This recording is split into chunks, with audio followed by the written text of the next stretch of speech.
So I got a really great segue in that talking about open source, and this is a really technical crowd, which is good because I'm a technical writer, and I'd like to ask you technical people for some help, specifically if you're involved in an open source project significantly. The thing is, I would like more technical writers to contribute to open source documentation, but it's not that easy, and so I need your help. I do program on occasion, and so I understand kind of the open source model values code above other things. But I'm also a writer, and it's what I do best, and it's how I'd like to contribute. And I've seen, like when I've tried to get involved in a significant way, or when I've seen other writers attempt this, there's like recurring patterns of discouragement when writers try to get involved in open source. And so when offered documentation work, writers often get responses like, the source is self-documenting. Even though the use cases, the prerequisites, the community expectations are not. Or, oh, that code's being rewritten. When, it could be better today. Or at least the documentation could be. Or we've got high standards. When there are like 1 million comma splices, and there are known documentation errors in the bug tracker. Or like the single most common thing is just silence. Even though like the same 4 undocumented support questions hit the mailing list like day in, day out. And so it doesn't have to be this way. And users and maintainers are wasting a lot of effort, and my commit history on GitHub is like really pathetic. And we could all have it a lot better. And so I'm asking you to help me to help you. And it's really great that I get to like preach to the choir here and be like, the documentation could always be better. It's not perfect. And I think technical writers are prime candidates to do that work. But it's hard to get writers involved when they can't actually get involved. And I know you have other priorities, and I know it's easy to ignore things that are not code, because nobody ever complains as loudly about the docs as they do about the bugs. But you might be missing a good opportunity by turning away English majors like me. To really illustrate the point, like I studied technical communication in college, and I had a lot of project-based coursework, and a lot of the time I got to pick the projects, and it was never ever open source. Like not me, not anybody I knew, and it was like despite my best efforts. And in a more welcoming environment, like could have gotten 100 hours of work out of me in a semester if just like somebody had been excited about it. And so I think we can start a virtuous cycle of getting writers involved, which will bring life to a project and get writers involved and so on and so forth.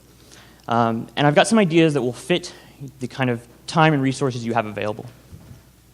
The kind of the basic level is to talk to a writer. You can solicit contributions or just like figure out how best you can work together. Figuring out a process that works for you. There's probably a technical writer in this room right now who would be happy to talk to you. Kind of intermediate level is to organize some actual concrete work. I think a doc sprint is like a really great way to start.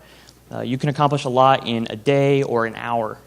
There's like a lot of like little things you might not have noticed that you can knock out real quick. And kind of the advanced level is to mentor a writer.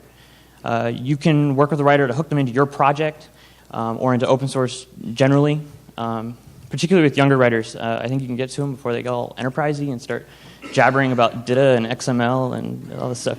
And I really have big dreams about this in particular, about kind of encouraging this practice throughout the open source world. I'd love to see like a Summer of Docs type program. But I think with your help, we can have better living through documentation. And I'm happy to help you, and if you have any questions about making nice with tech writers, please come talk to me or tweet at me or send me an email. Thank you.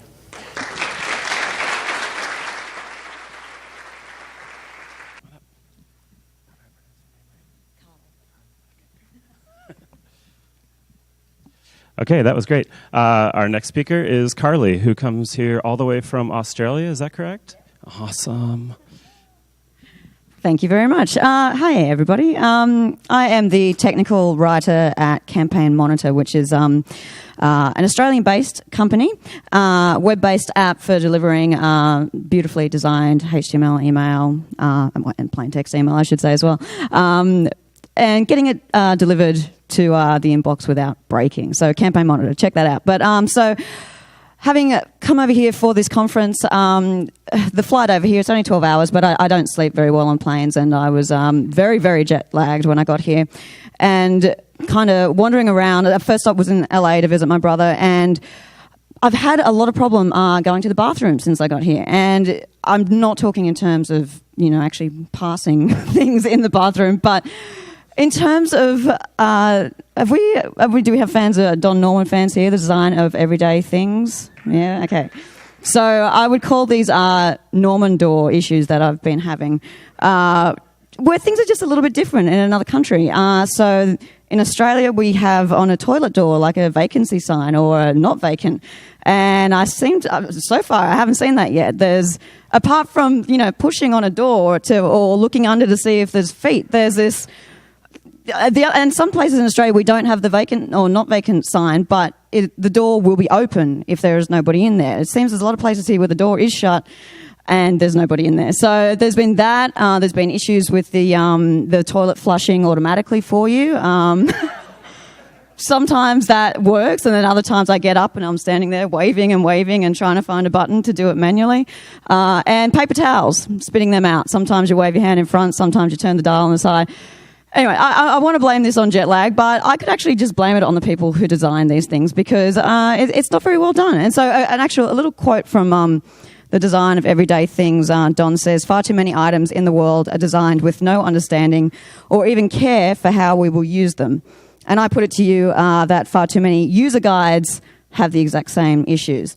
So without being, a lot of people are concerned, as it's been mentioned by quite a few of the speakers here today, I'm not a great writer. I don't know how to write in a grammatically perfect way.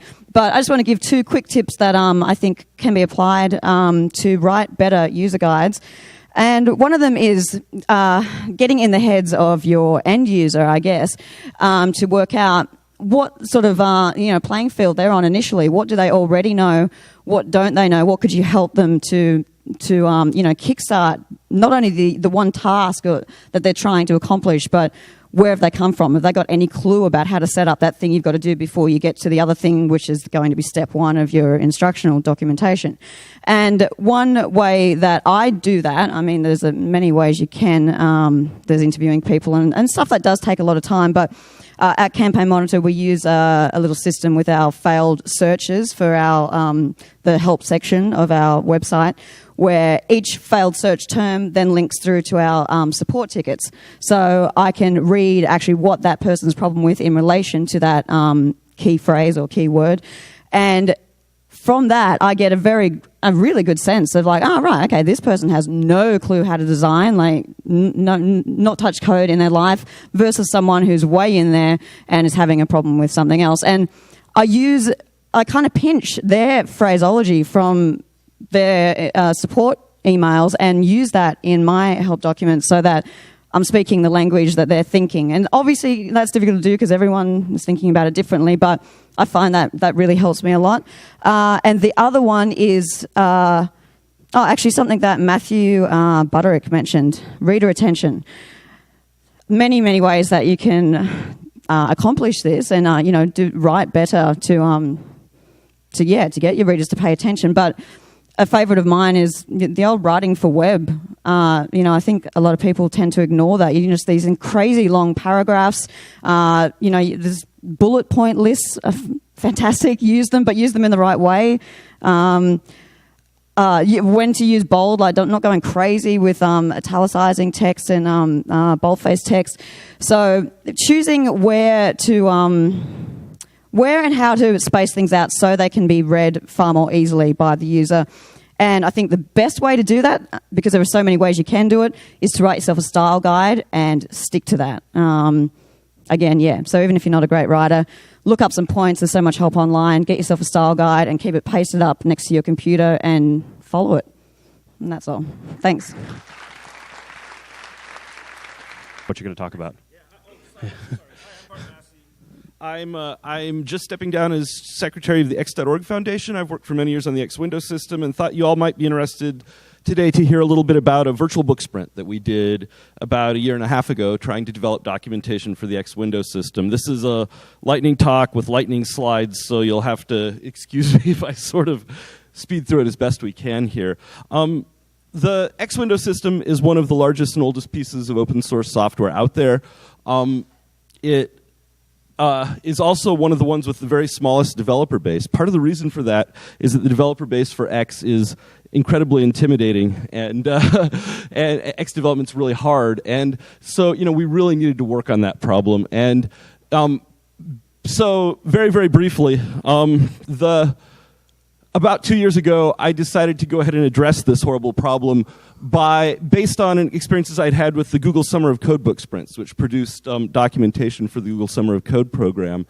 I got excited about doing book sprints and said, let's do one for x.org. Well, unfortunately, getting people together is hard in x.org. We're spread all over the place, as everybody is. There's very few of us, and so the pool's small. And so in an attempt to get the size of the participating population together, I said, let's do it virtual. We can do it virtual. It'll work somehow. So we picked 2 days that everybody agreed they could make. By everybody, I mean 5-6 people thought they could be there, which in the size of the X.org developer base is actually a huge, huge turnout, except we didn't get that turnout. So it turned out to be me and 2 other people for 2 days, along with an occasional person who bombed in and wrote a page or 2. The tools we used were really pretty simple. We were having people use Gabi, a distributed text editor, to do Markdown for, actually, they were writing in a mix of HTML and Markdown and whatever. I was mostly editing. My job was to sort of glue all this together into something that vaguely looked like a book. So 2 people really wrote about 40 small pages of very, very nice developer documentation of a kind we couldn't have before. The intent all along was to use Sigil, a really, really nice open source ebook editor, to produce EPUB, and from that to be able to produce Mobi and the other formats, so that this thing really would be a true ebook, not just some web pages. So the experience was really interesting. We learned some lessons, and the first one is the obvious, have enough people, right? 2 people writing a book over 2 days is, pretty tall order, and I'm really, really amazed by the amount of really high-quality content that was produced, but wouldn't probably want to do that again. Other than those 2 people, like I say, we had some people who said they'd participate who managed to come in for an hour, 2 hours. That doesn't work very well. You really need to have the people who are going to be there. One thing I would do if I had it to do over again is to try pairing people at local sites. So the thing's virtual, but it's virtual pairs. I've found that a lot of the editing tasks work better if you're sitting in the same room with the person. There's a lot better bandwidth there. Plus, you can help keep each other on focus, on task a little bit. In the real book sprints I've participated in, pairing's a really important strategy. Our tools were okay. I'm still trying to figure out how to finish up the workflow to get this thing. We've got an EPUB. It is available for some very small definition of available, we have a proof of concept book, but I'm really trying to figure out the last of the tool chain to make it into something that we can edit and automate on the fly. We've also had Gabi issues and stuff like that, and of course the plan was, okay, we're done with our 2-day sprint. We've got an 80% book thing. We'll turn it into 100%. I'll turn it into a 100% book thing later. Well, that was a year and a half ago. You got to really. One of the things that we learned is that nothing will happen after the book sprint. The last thing, I guess, is a plea for help. If I'm going to, stand up here and do it, we'd love to have help, sort of getting the rest of the workflow in place and actually cleaning this up into something that's a completed book that we wouldn't be embarrassed to actually spend money to build paper copies of. And that involves, in particular, help with tools and process as much as with editing. I mean, editing help would be great, don't get me wrong. But a lot of it is digging up the other 10% of technical content that still needs to be written to finish the book, and actually getting a system in place so that it can be maintained going forwards by people who aren't Sigil gurus. So, that was the experience. Like I say, I just thought people would be interested in it. If you want more information about it, or if by some chance you're willing to help, please do, find me. I'm not very hard to find. And I'd be happy to talk with you about that. Thanks.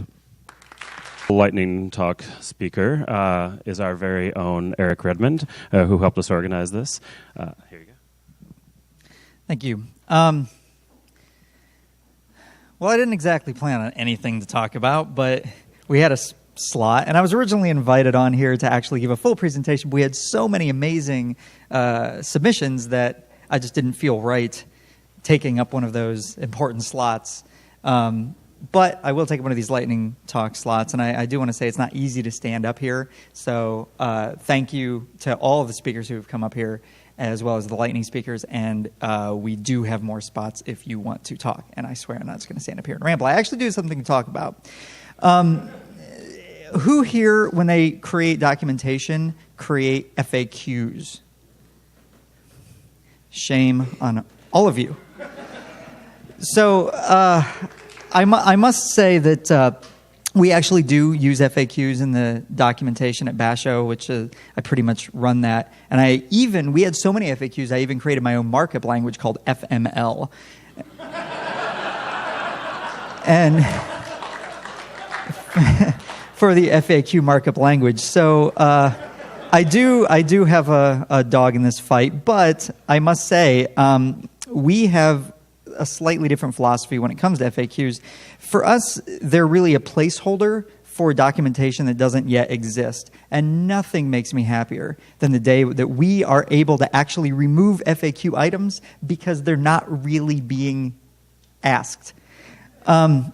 Very frequently, because if you have good comprehensive documentation, generally the documentation should explain these questions away. They shouldn't. An FAQ to me is just sort of a code smell, as we call it in the programming community, a documentation smell, you might say. And so I was thinking about why is it that FAQs are still so commonly used, and the company I work at, Basho, our CTO, Justin Sheehy, gave a talk recently where he was talking about something called cargo cult programming. Who here is familiar with the concept of cargo cult?